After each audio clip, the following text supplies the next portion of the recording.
ইউসুফ আলাইহিস সালাম যখন উনি কারাগারে বন্দী অবস্থায় তাদেরকে জিজ্ঞেস করতেছেন যে একাধিক ভিন্ন ভিন্ন রব ভালো নাকি এক আল্লাহ ভালো, যিনি অদ্বিতীয়, যিনি আল কাহ্হার, যিনি মহাপরাক্রমশালী। এবং তিনি বলছেন মা তা'বুদুনা মিন দুনিহি ইল্লা আসমাআন সাম্মাইতুমুহা আনতুম ওয়া আবাউকুম। আল্লাহর বদলে তোমরা যে জিনিসগুলোর ইবাদত করো এগুলা কি? এগুলা কিছু নাম খালি, যেগুলো তোমরা বানায় নিছো, তোমরা তোমাদের পূর্বপুরুষরা, তোমরা কিছু নাম বানায় নিছো খালি। ওয়া মা আনজালাল্লাহু বিহা মিন সুলতান, এটার পক্ষে তোমাদের কোনো ইখতিয়ার নাই, আল্লাহর পক্ষ থেকে কোনো দলিল নাই, আল্লাহ তোমাদের কোনো এরকম ইখতিয়ার দেন নাই যে তোমরা এগুলো বানায় নিবা। ইনিল হুকমু ইল্লা লিল্লাহ আমারা আল্লাহ তা'বুদু ইল্লা ইয়্যা, বিধান শুধুমাত্র আল্লাহর, এবং আল্লাহ বলছেন যে শুধুমাত্র তার ইবাদত করতে হবে। যালিকা দীনুল কাইয়্যিমু ওয়ালাকিন্না আকসারান নাসি লা ইয়ালামুন, এটা হলো সঠিক দিন, কিন্তু অধিকাংশ মানুষ এটা জানে না। কালিমার অর্থ স্পষ্ট।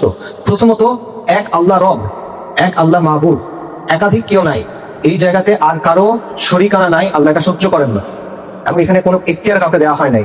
ইবাদত শুধুমাত্র আল্লাহর জন্য,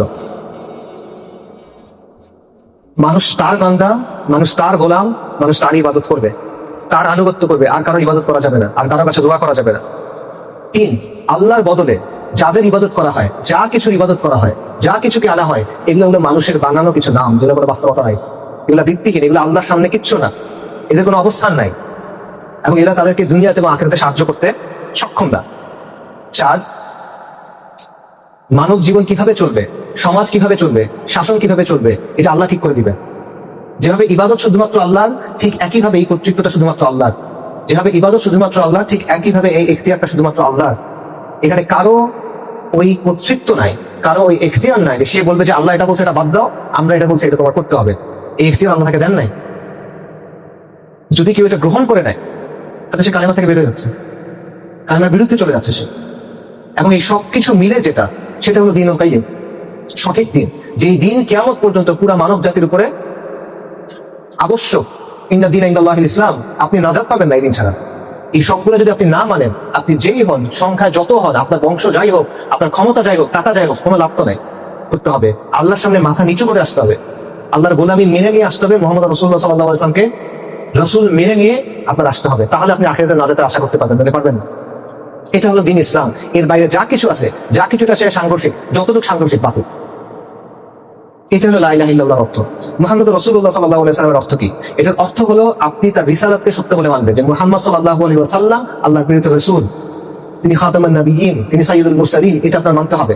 তিনি যা নিয়ে আসছেন সেটাকে সত্যায়ন করতে হবে, তিনি যা কিছু নিয়ে আসছেন সেটাকে সত্য বলে মানতে হবে। তিনি যেই বিষয়ে নির্দেশ দিয়েছেন সেই নির্দেশ আপনার পালন করতে হবে, তিনি যেটা থেকে মানা করছেন সেটা থেকে আপনার দূরে থাকতে হবে। এবং ইবাদত রাসূলুল্লাহ সাল্লাল্লাহু আলাইহি ওয়াসাল্লাম যেভাবে বলছেন সেভাবে করতে হবে। আপনি নিজের মতো করে ইবাদত করতে পারবেন না।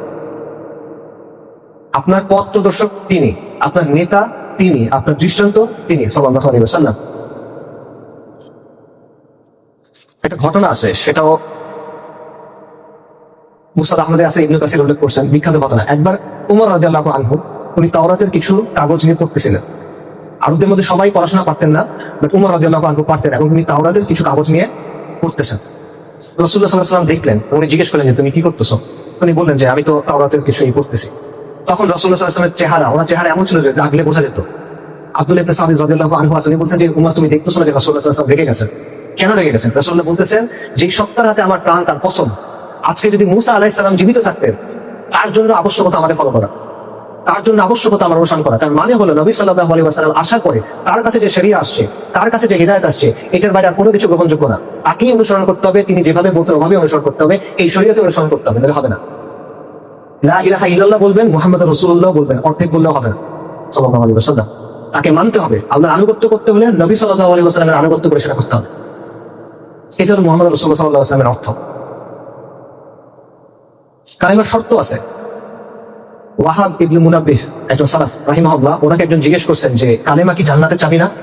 উনি বলছেন হ্যাঁ জান্নাতের চাবি, কিন্তু সব চাবির দাঁত থাকে, কিছু দাঁত থাকে, চাবির মধ্যে কাটা কাটা থাকে না? ওটা বলছে দাঁত থাকে।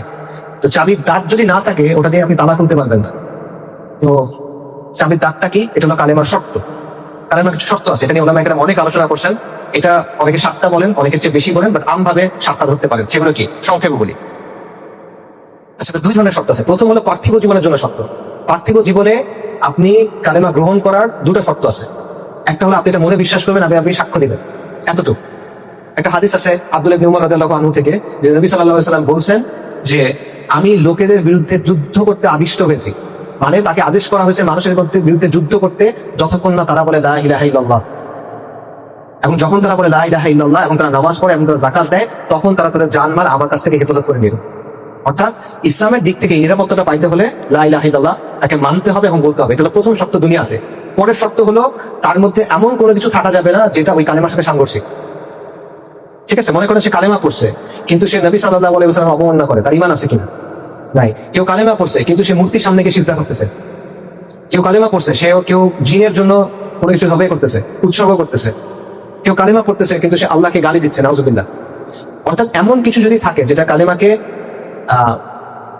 মানে নষ্ট করে দেয়, ভঙ্গ করে দেয়, তাহলে সেটা পূর্ণ হবে না, নেগেট করে দেয়, তাহলে এটা হবে না। এটা হলো দুনিয়ার জন্য। কিন্তু আখেরাতে এত দিয়ে হবে না, আরো কিছু বিষয় লাগবে। সেগুলো কি? এই ক্ষেত্রে অনেক ওলামায়ে কেরাম অনেকগুলো শর্ত বলছেন, অনেকে 7টার কথা বলেন, আমি ওই 7টা খুব সংক্ষেপে বলি। প্রথমটা হলো ইলম, যে কালেমার অর্থ কি, এটার দাবি কি, এটা আপনার ভালো মতো জানতে হবে। এটা হলো প্রথম সূত্র, ইলম। দ্বিতীয়টা হলো ইয়াকিন, কালেমার অর্থ এবং দাবি স্পষ্টভাবে আপনার ইয়াকিন থাকতে হবে, এটার মনে প্রাণে বিশ্বাস করতে হবে।